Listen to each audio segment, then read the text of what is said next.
Investors around the world today rejoiced at a decision by the Czech Republic to approve expansion plans for the Palisade Bank Corporation. Located in Prague, the bank's iconic Blade facilities hold the largest and most secure data archiving vaults in the world. Cutting-edge security measures have protected the sensitive secrets of mega corporations and influential individuals since privacy laws first passed. Sources close to the bank tell me that no hacker has ever come close to breaching the Blade's defenses, despite an almost astronomical number of attempts. Between you and me, folks, I think they are just wasting their time. This is Eliza Cassetti, reporting to you live from Picus.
year was 2027.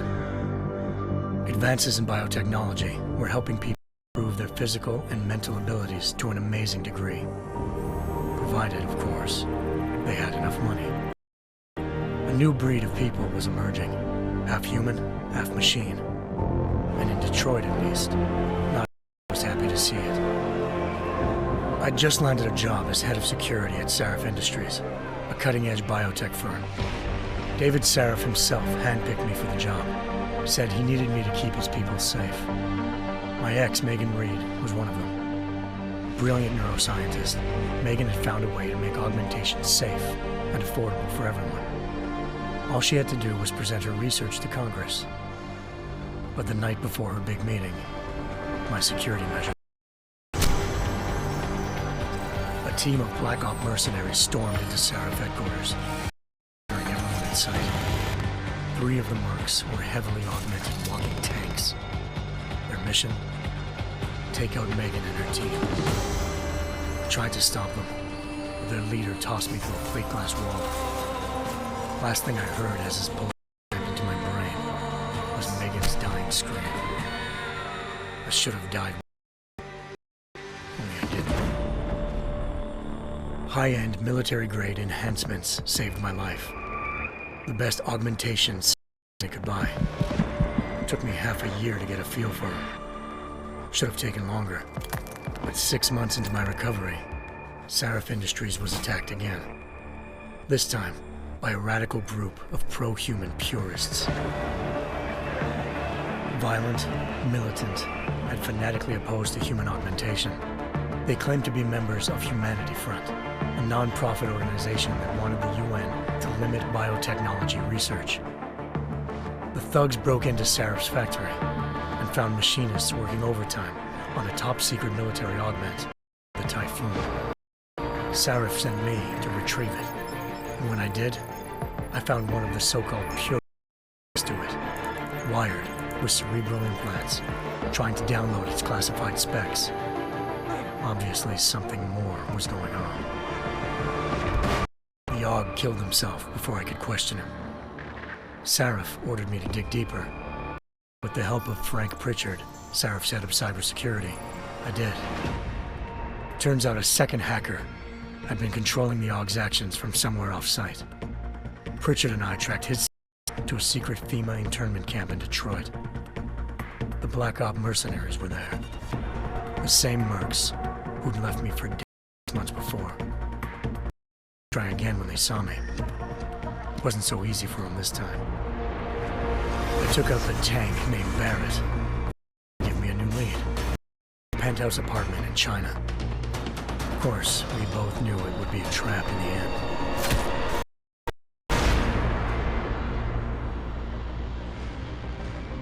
Hengsha Island, China.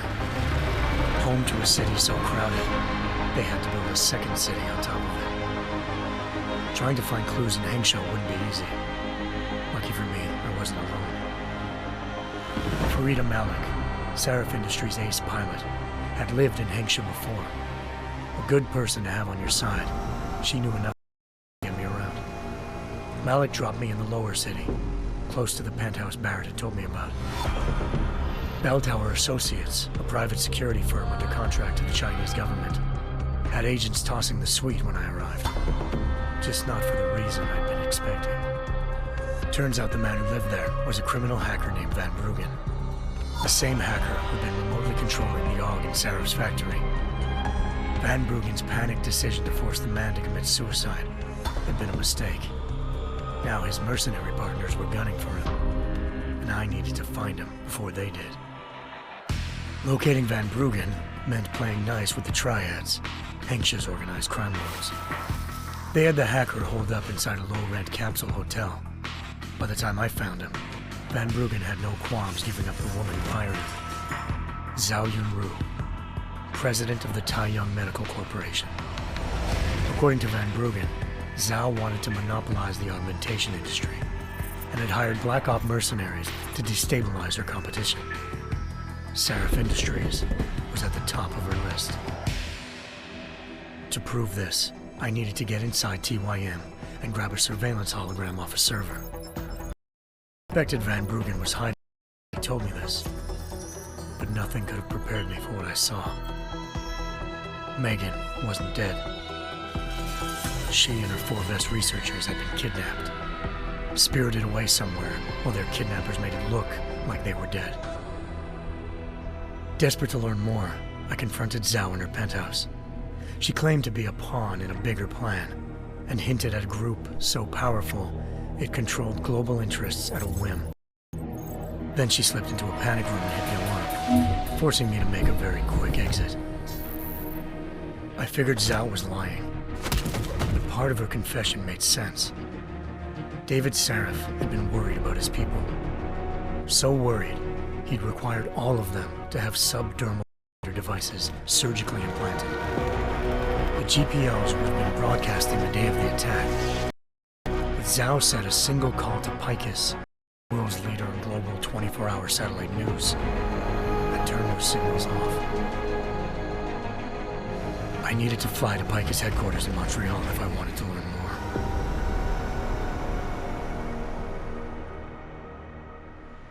Eliza Cassan, Picus Communications' First Lady of News.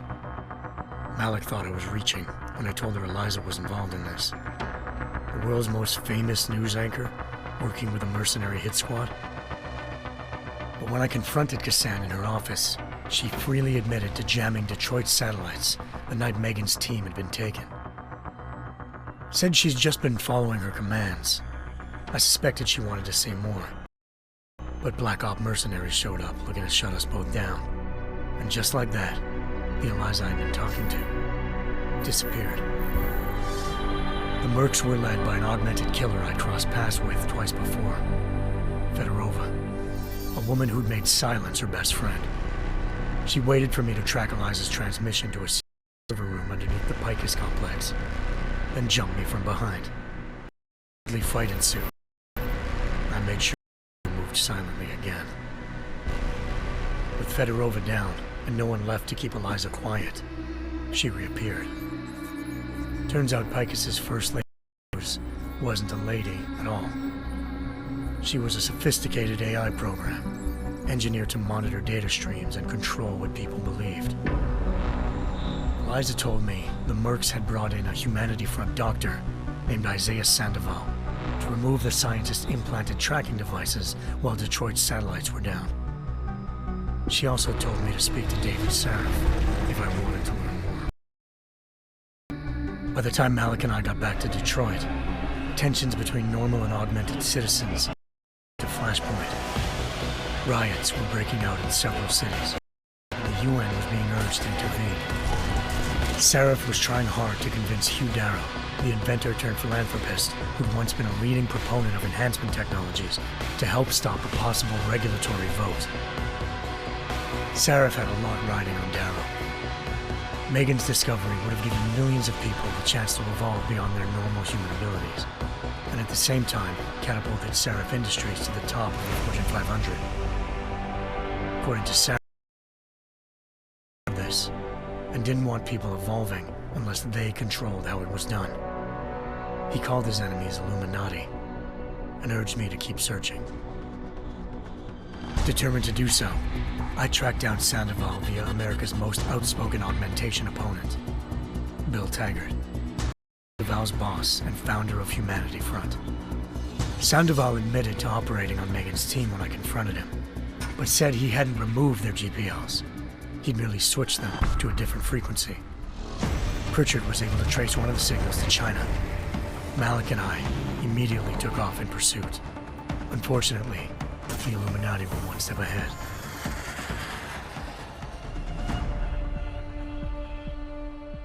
Ambushed. Shot out of the sky by Bell Tower Associates, seconds after entering Hengsha's airspace. Malik's piloting skills saved me. Tense and bitter struggle, I escaped into Lower Hengsha. The tracking signal I was following led straight to the Triads, or more specifically, to the augmented arm of Tong Si-hung, leader of a gang of augmentation harvesters. Tong said they'd taken the arm off a corpse, which Bell Tower had left at their door, meaning at least one of Sarif's scientists was dead. Maybe not the rest of them, though. Tong pointed me to a port used for human trafficking and helped me slip aboard a bell tower ship. It was sailing to Rifleman Bank Station, a military base in the South China Sea.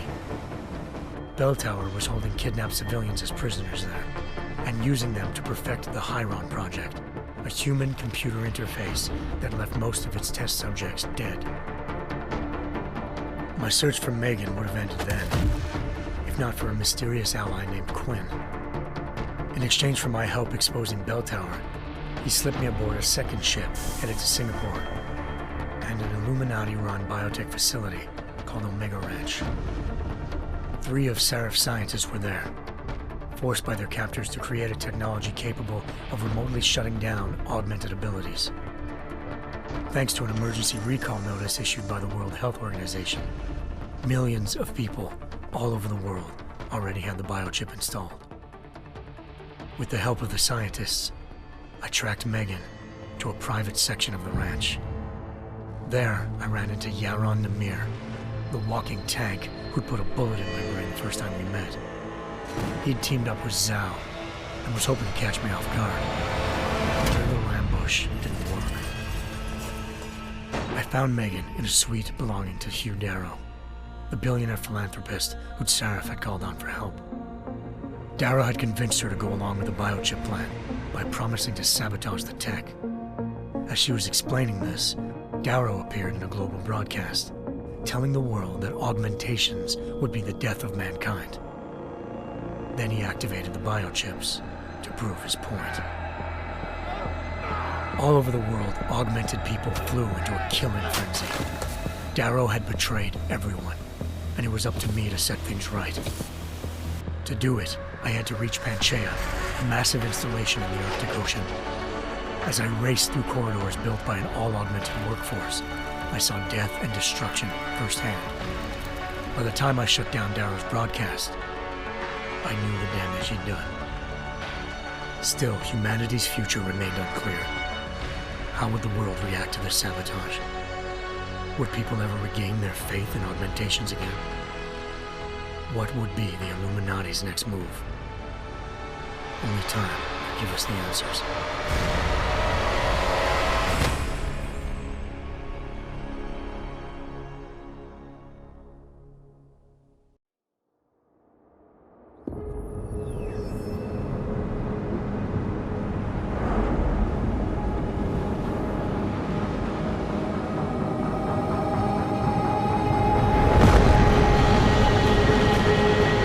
I once thought I could save the world. Now look at it.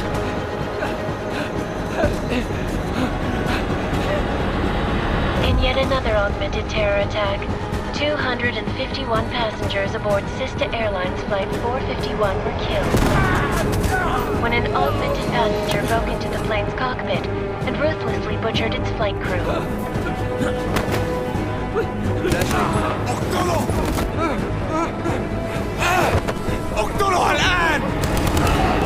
Details recovered from the black box recorder suggest that the man may have been suffering flashbacks to the AUG incident. That horrible day 2 years ago when augmented people all over the world flew into a psychotic killing spree, causing the greatest loss of life in recent history. Sometimes, you just have to let go and embrace what you've become. Not gonna go all wonky on us now, Hansa, are ya? Well, if I do, McCready, I guarantee you'll never see it coming. Agent Jensen! Am I gonna have a problem with you? No, sir. No reason to assume you would. Good, because you are the only augmented operative on this team, and I intend to make good use of you. Listen up, all of you. We got a sandstorm barreling down our arse and we can't afford to make mistakes. We're going after this man, an arms dealer named Shepard. He's ex-Bell Tower, one of the Special Forces commanders who disappeared during the incident. And he's come out of hiding. That cannot be good. It's not. He's selling weapons and military-grade augments to terrorists. This is Aran Singh, the undercover agent who lured Shepard out of his hole. Best you see Interpol's got. For 3 years he's worked hard to get in tight with the Jinn, an Iraqi smuggling cartel that's infected the Eastern Hemisphere like a plague.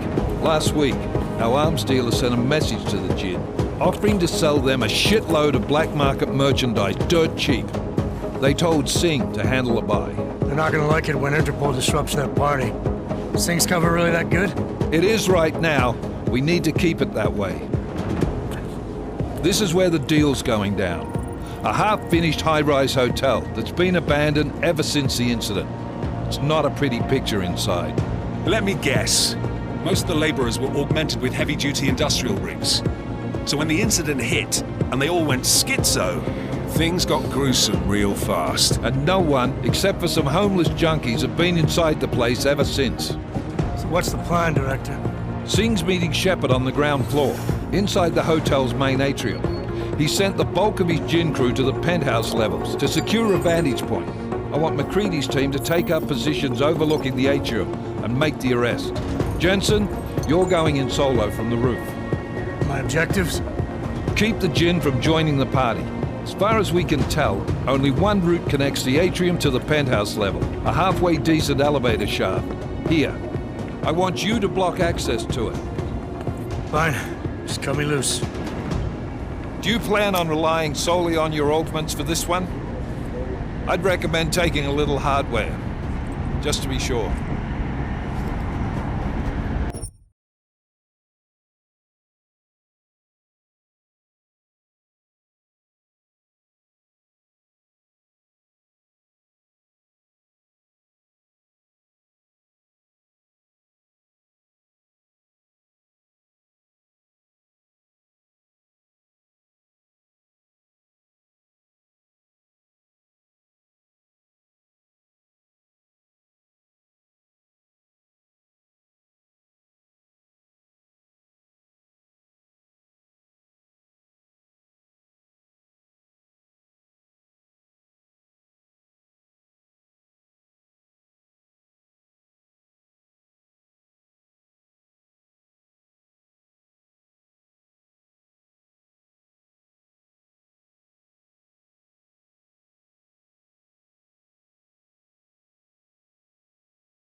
got a UC in there. Might be easier to maintain his cover if he's not the only one still breathing when this is done. Smart thinking. Yeah, but if anything does happen to him, you'll be telling his wife. After you get out of the hospital, of course. What about range? There's lots of wide spaces and high ceilings in there, but a number of tight and constrained rooms too. So it's a crapshoot, really.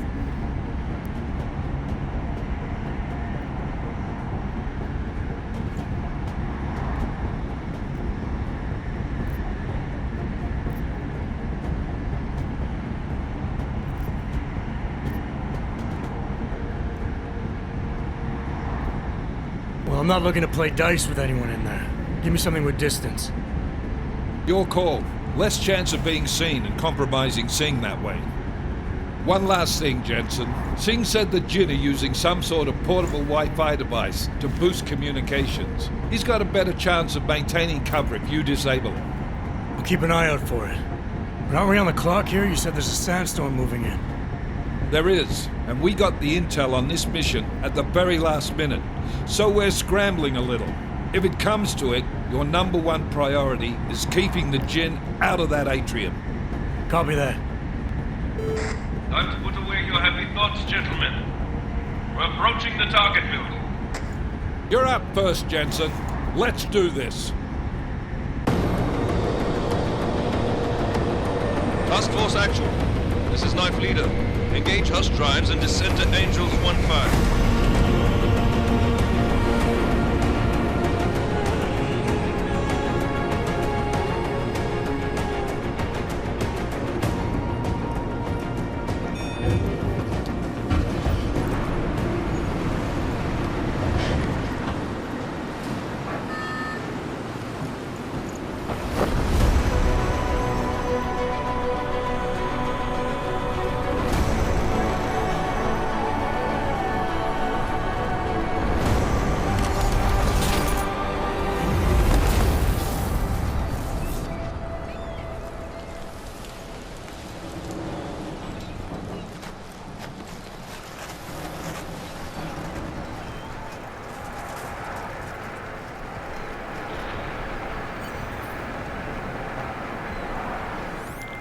Team leader, this is Jensen. I'm on the roof. Solid copy. Move into the building. The access route you need to block is at the far end of the penthouses. And keep in mind, the direct route might not be the easiest one. Roger that. McCready will advise once his team is on the ground. Miller out.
Jensen, we're moving through. Oh, fuck!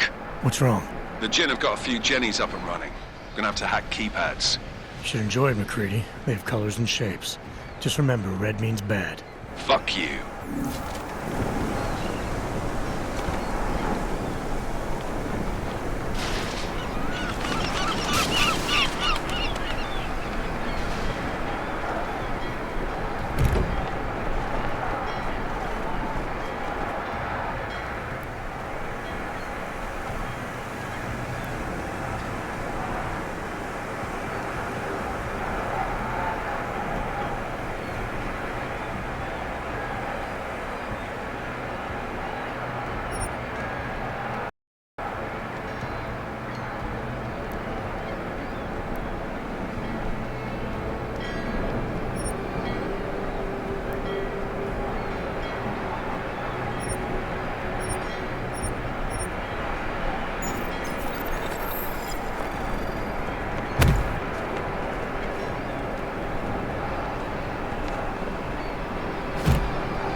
Anomaly detected.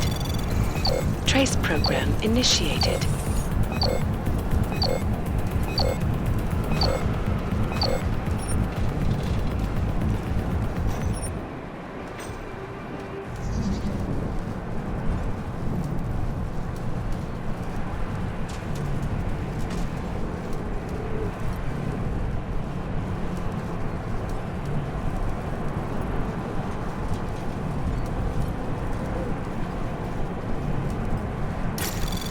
Anomaly detected.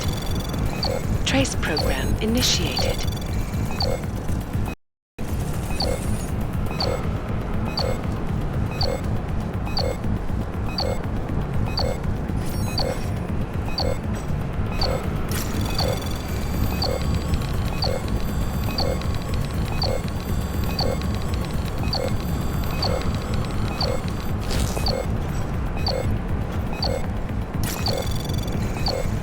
Access granted.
خلينا ننهي هذه الصفقة ونطلع منها.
علي! ارجع!